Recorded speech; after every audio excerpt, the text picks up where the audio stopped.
Hi, welcome to another episode of Founder Exchange. I am Vibhu Norby, and I'm the founder and CEO of Beta. And today my guest is Chris, who is the co-founder and the co-owner of MyVitalC, which is a new type of supplement that's backed by a lot of scientific research. And I'm really, really excited to kind of dig in with him and learn a bit more about how it works. So welcome, Chris. Thank you so much for having me. I'm excited to have a conversation with you about the supplement and about getting it into your amazing store. So basically, let me try to summarize what I understand about the product, and then you're going to just correct me if I'm wrong here. So there's a molecular structure that's called a C60, and you've got one right there in your hands. And it basically is like a soccer ball or a geodesic dome, which is how this was kind of named. And it's been used for many, many years in a lot of different contexts. It's one of the strongest materials like the strongest prototypes on Earth, if you will.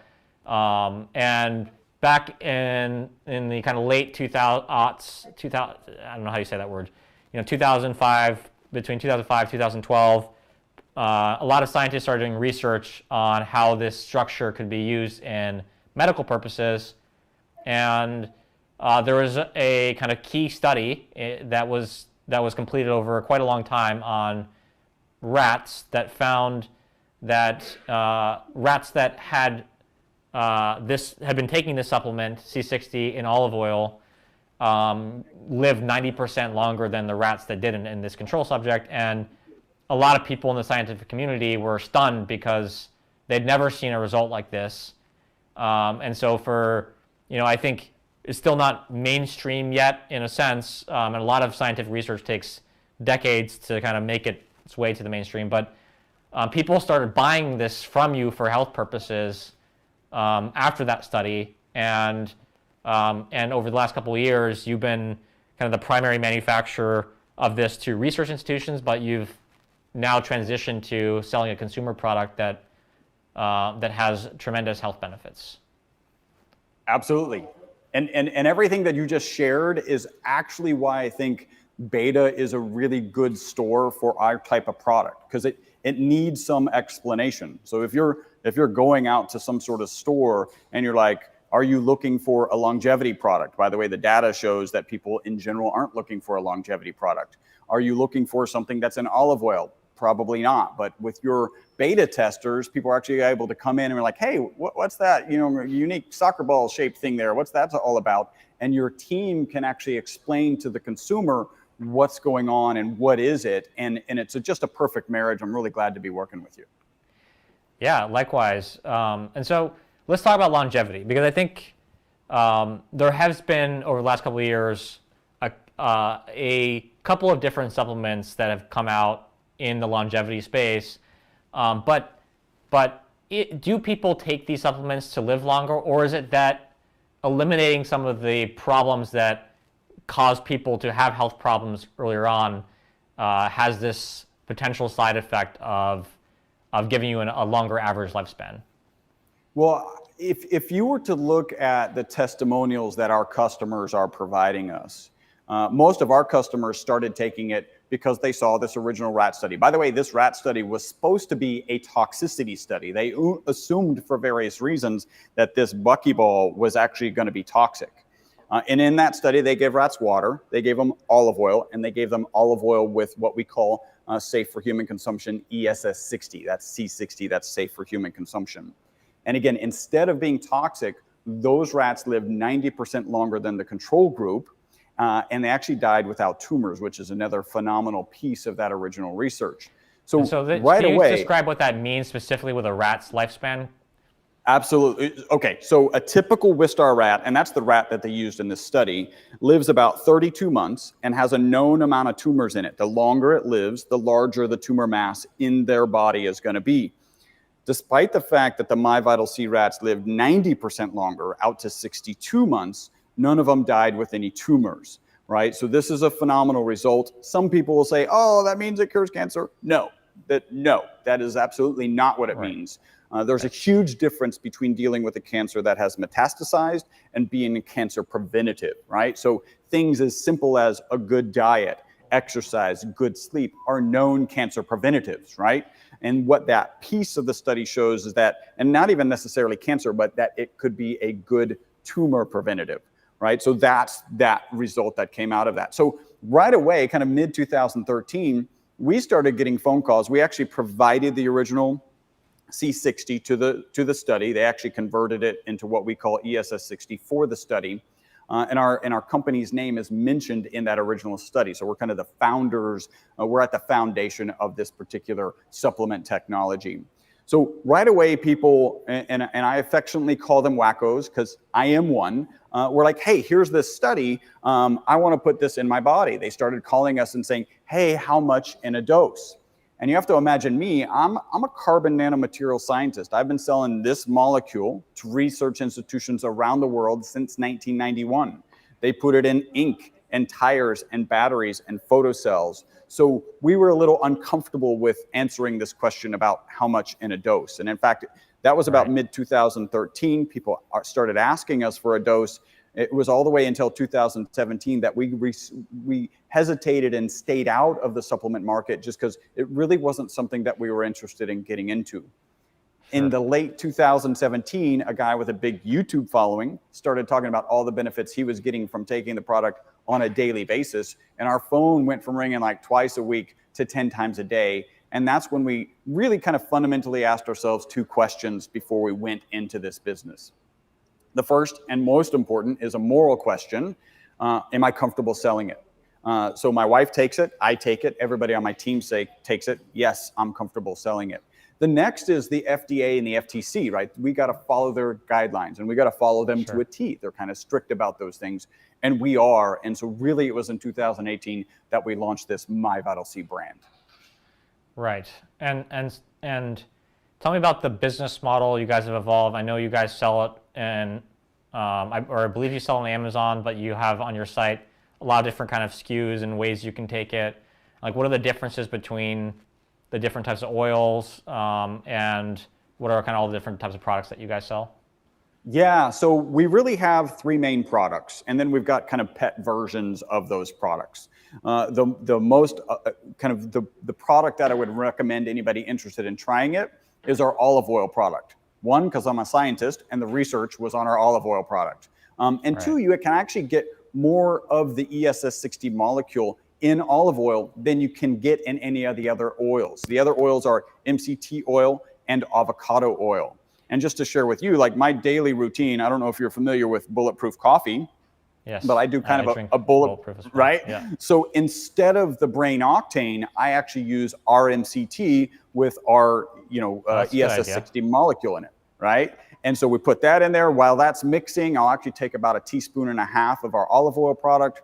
And then for lunch, I'll actually usually use our avocado product. So I'm getting kind of more servings than what is typically recommended. But there's no problem, and really there are no side effects. We actually haven't had any side effects reported to us to date. Amazing. And so tell me about the ESS60 in particular. Is this something that you guys kind of pioneered, or is it and like what? How does the manufacturing process actually work for turning C60 into ESS60? That's a great question. And really, ESS60 is a trademark that was born out of keeping consumers safe. One of the things that caused us to hesitate getting into the supplement market was I actually read a paper, peer-reviewed published paper, that said 50% of the supplements that are on the market don't have in them what they say they have in them, right? And you think about our pedigree of delivering high quality carbon nanomaterials, right, to research institutions around the world. Do we want to get into an industry where 50% of what's on the market doesn't have what they say they have in it? By the way, I want to be very clear. I don't like throwing people under the bus. If they had, if they had 950 milligrams instead of 1,000 milligrams of vitamin C, that would qualify as not having in them what they say they have in them. So it's not like here's a vitamin C tab and they're giving you sawdust, right? I never thought that was the implication, but it still didn't meet our exacting standards. So we stayed out of that industry. As we kind of opened up into the C60 market, we actually looked at the competitors in the C60 market and realized that they were following the same pattern, that they were delivering a product that was not as advertised, and to some degree, like 1/10 of what was advertised. And so we're like, hey, how do we go out there? We're going to come into a store like Beta. We're going to be on podcasts and be kind of exposing this research to a new market. How do we keep those consumers safe? How do we just kind of not throw them into this bucket that's kind of suspect? And really, ESS60 was the way to do it. And the best way to think about it is carbon 60 is for industrial applications, and there's peer-reviewed published research that proves when improperly processed, it's harmful. ESS60 is C60, carbon 60, that's been processed for safer human consumption. Right. Yeah, I think we've worked with quite a few supplement companies, or even some vitamin companies, and I don't know if people appreciate how many, and this happens in electronics too. It's happening in all kinds of categories today. But a lot of the stuff that makes it onto the shelf is the same factory or manufacturer somewhere in the world. There are certain types of vitamins that are only made in like certain countries or certain factories, but they get repackaged 100 different ways, and then you go to Amazon and they're all like, different, they have different labels on them, but they're effectively, whatever the same quality is, and may not even have that kind of level of quality. I think what's you really, and I say this honestly, like was truly unique about you guys, that you are like manufacturing, other than the olive oil, which you mentioned to me, end-to-end yourselves in the U.S. That's so you can really stand behind the quality. And I think, if you even do a cursory Google search, it's very clear that you guys are the primary manufacturer of this for both industrial purposes and now also for consumers, at least here in the U.S. Yeah. Right. Yeah, absolutely. And great. That puts us in a unique position. I believe it comes with a whole lot of responsibility. Yes. And really that ESS60 and having that on the market so that consumers can be safe is an expression of that responsibility. So tell me about, let's talk about company building. I mean, it's a different thing to sell to consumers as it is to sell to researchers and institutions, and I very much appreciate that Beta can be a part of that journey. But like, how are you thinking about transforming your company into a brand, and especially in this space, kind of trying to relay trust as well? I know that's a balancing act. I mean, what are your thoughts on that? Well, I think one thing, and I believe you asked this question, and I didn't do a good job of answering it, which is, so it ties into one of our biggest challenges, right? So with a supplement, you want to lean on research. And the research that we have related to our supplement is longevity research, right? Those rats live 90% longer than the control group. It's the single longest longevity result in mammals in history. And in fact, the next best way to live longer with good research behind it is called calorie restriction. If you reduce your calorie consumption by 30%, it's well documented that you can live 30% longer. I call that the starve yourself 1/3 to death diet. It doesn't really seem like many people are signing up for that. Maybe it's a marketing thing, which comes back to the marketing. If you look, I have this conversation regularly. Hey, I here's didn't know this that, by result. the way. So basically, if you eat less, you live proportionally longer? Well, it's not proportional. It's just documented that if you eat, and this is in multiple animal models, so rats and mice and probably pigs. I'm not exactly sure. So it's I guess well it's documented. A bell curve, because if you eat too little, then you can't survive. So it's yeah. Well, and again, when you're so that 1/3 calorie reduction is below your BMI index level. So we can pretty safely say that that's not reduce, if you're an average American or Westerner, reduce your current calorie consumption by 30%, because you're probably not consuming what your BMI index says that you're supposed to be consuming. So it's even more than that. And it just, there's a really good book by David Sinclair called Lifespan, and he talks about people who are very much into calorie restriction and them being very skinny, not surprising, but also like wearing sweaters. I kind of picture like a Mr. Rogers person going around and it's 80 degrees outside and they have a sweater because they just have zero body fat and they need that to keep warm. But yeah, calorie restriction is well documented. And in fact, there's more research on it than the ESS60 molecule. But that research again says 30% extension of life for these kind of what most would argue horrible conditions, right? 1/3 reduction in calories. And in the case of ESS60, it's a 90% extension of life. So now what we hang our hat on is this life extension. And I share with people this original research, and I can't tell you how many people are like, why would I want to live longer?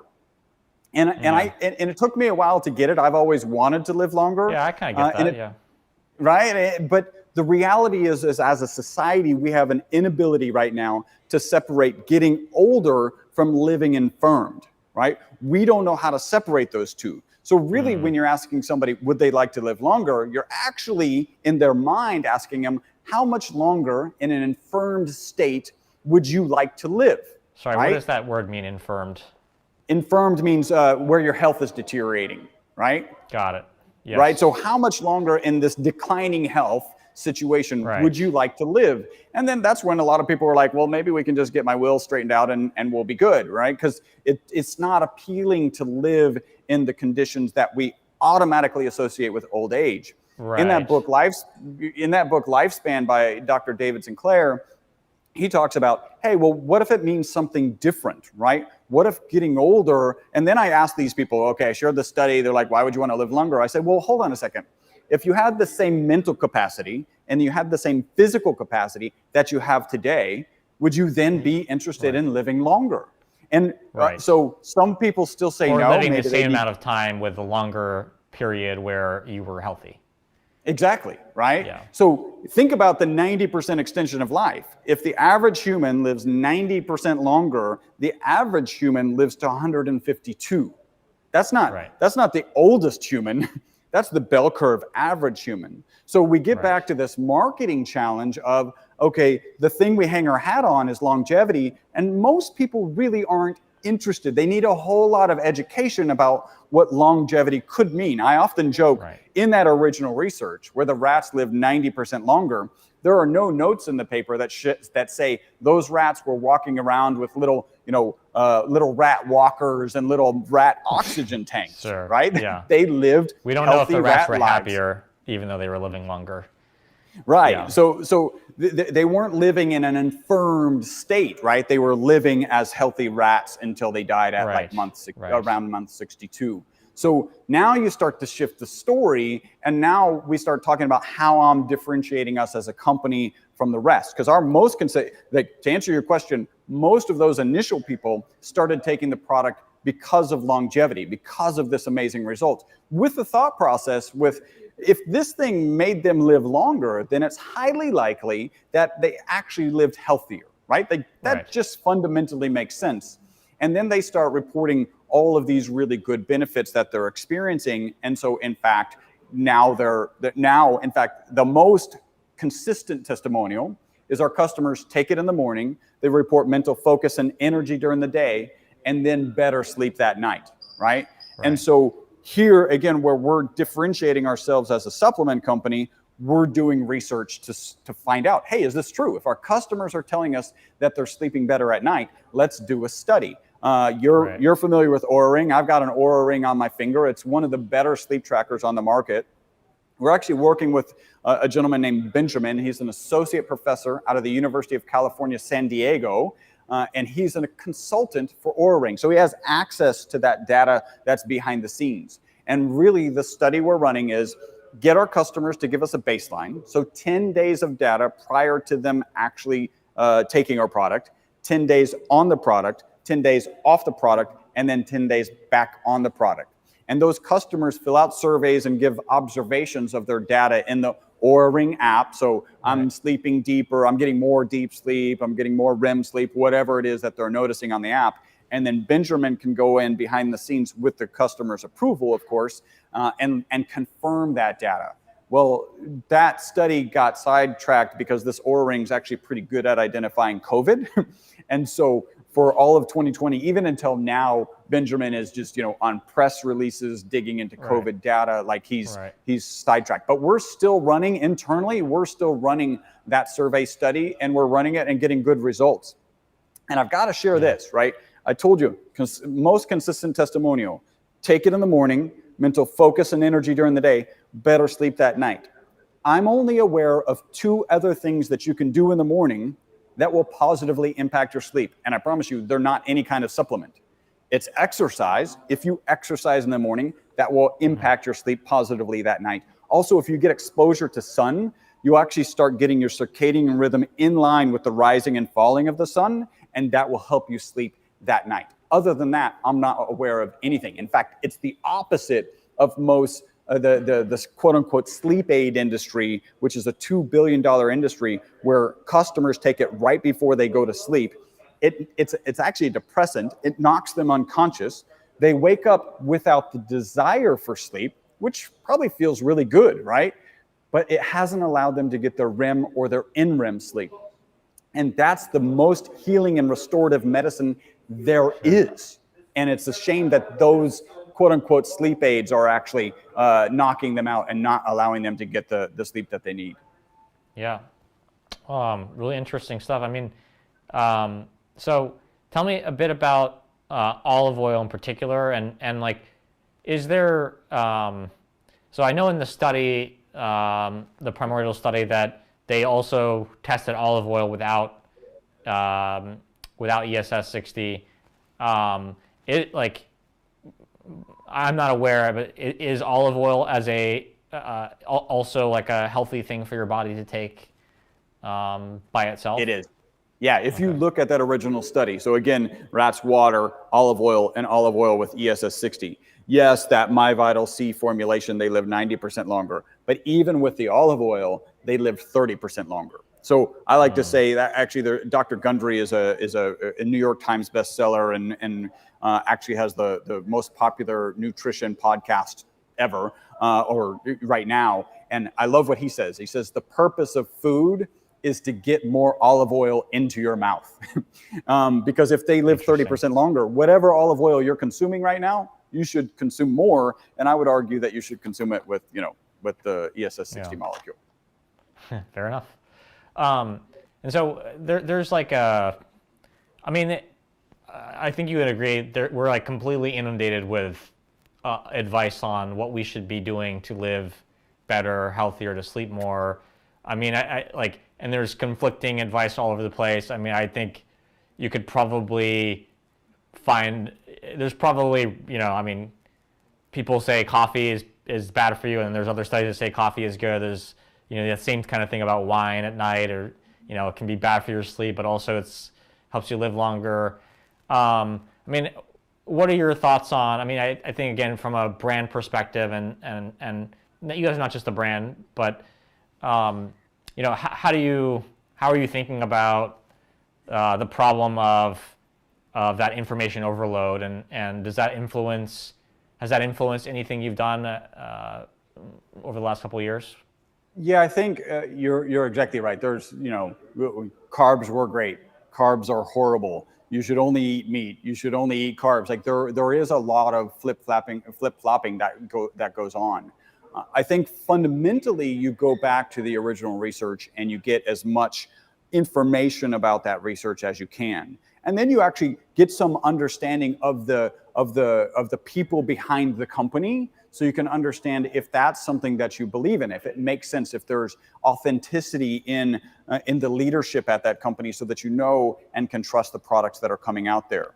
In terms of longevity, right now, one of the best books that you could possibly read is that Lifespan book by Dr. David Sinclair. And it's like 25 plus years of research specifically on aging and how to reduce old age. And it starts in yeast. And he's actually come up with kind of fundamental components of life all the way down to the yeast that are showing to be applicable to larger animal models like rats, and then going into animal studies. And so I think you want to look at the research. And I know that can be a daunting task, you kind of joked earlier that you had read 10 of the papers that are on C60. A lot of people don't have time, and frankly, sometimes I find those papers a little overwhelming in terms of just big word after big word, and really have to refresh the science behind that particular niche, right?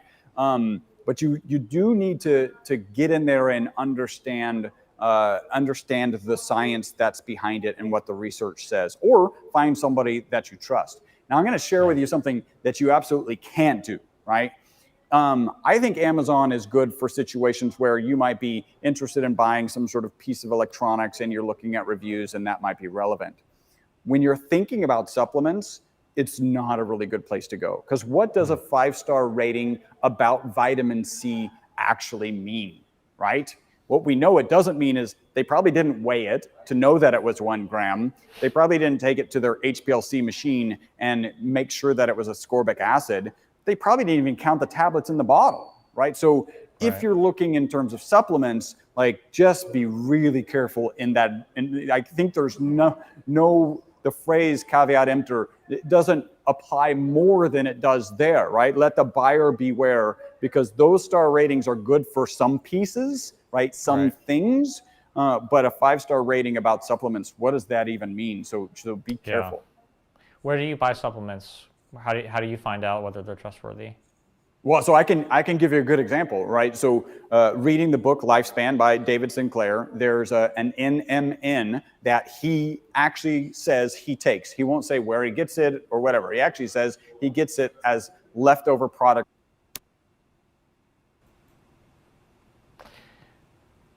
Well, I'm still live, I think. So we're gonna work through technical difficulties, but I believe that what he's about to tell you is that this author has laid out some of the things that he takes, and you can do. Oh, I got you back. You want to finish your thoughts? Sorry, we dropped you at the author. Oh, David Sinclair, right? Yes. And he gets his supplements from the actual studies, so leftover material from the studies he's in. Right. And I'm like, hey, NMN, that's something, one, that I want to take myself, and two, I want to be able to provide a high quality product for my customers. So what I actually end up doing is going into the original research and identifying where the original researchers purchased the material. And then I've tasked my director of research, like, hey, I need you to be able to test this and understand when we have a high quality product. High quality product means a couple of things. One of them, it means, great, we've got NMN in it, right? And it's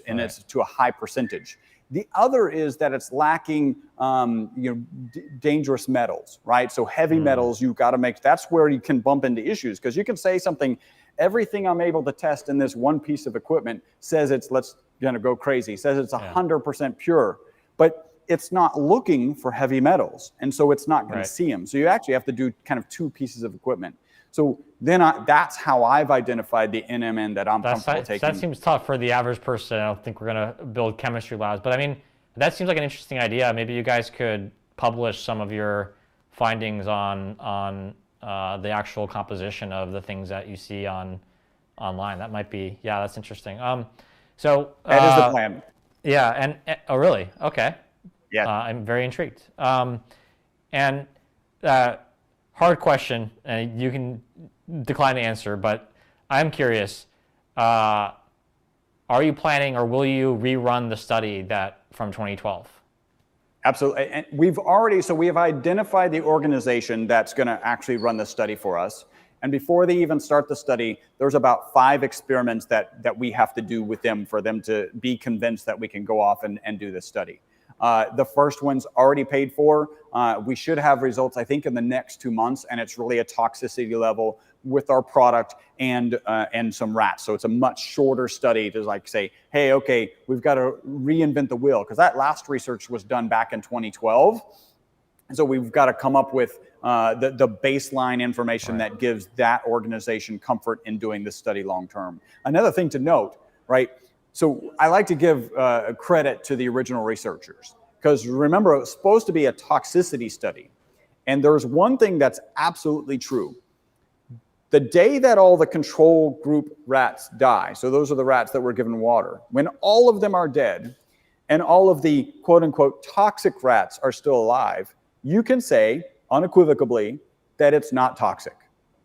Right. And that happened right around 32 months. Right. They continued to do the animal husbandry for those rats until 62 months. Really, they were down to 2 rats. One of them died. They euthanized the last one because it was time to publish the research, right?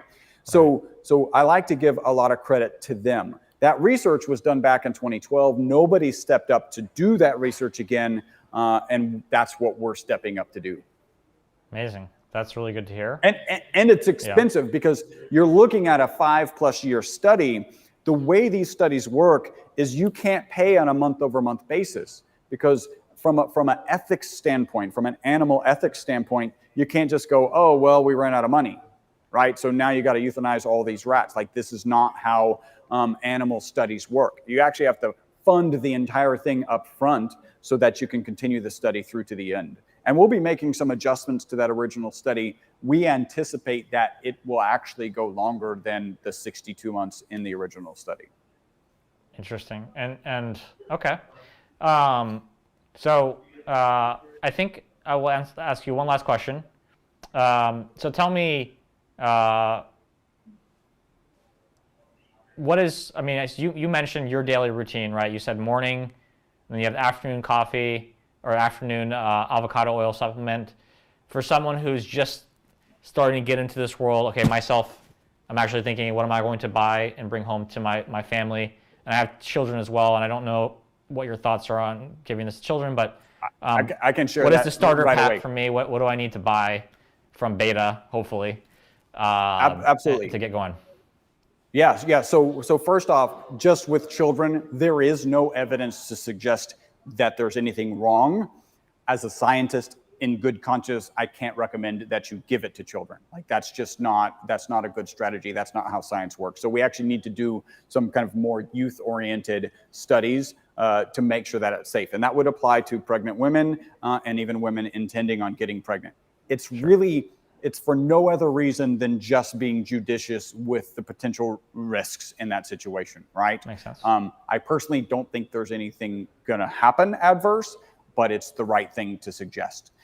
In terms of what somebody might want to get, so if a beta customer's out there, they're interested in trying this product, we actually sell bottles, so you guys will have bottles, and we actually have a 30-day supply, which comes in these really convenient ampules. So you can just take one of these ampules with you, all right, on the road, or you just take one in the morning. It has 5 mils in it, which is 1 teaspoon. And so our recommended serving size is 1 teaspoon. Some of our customers report if they take it too late in the day that it'll keep them up. That is definitely not true for me, but I'm a little atypical. I can have like an espresso and go right to sleep, so I may not have that particular challenge. Got it. Okay. So 1 5 ml every day in the morning, that's, in your opinion, that's the thing to get when you're just starting out. Absolutely. Awesome. Okay, I think that's the thing. Thank you so much. So that wraps up another episode of Founder Exchange. It was really wonderful to hear about this science, and as you mentioned, you can buy this at Beta. I usually don't use this show to promote Beta itself, but we love working with innovative new companies, especially ones that have something about how the product is marketed that makes it challenging to just communicate online. You really want to talk to somebody. With that said, wraps it up, and I will see you guys next week for another great episode.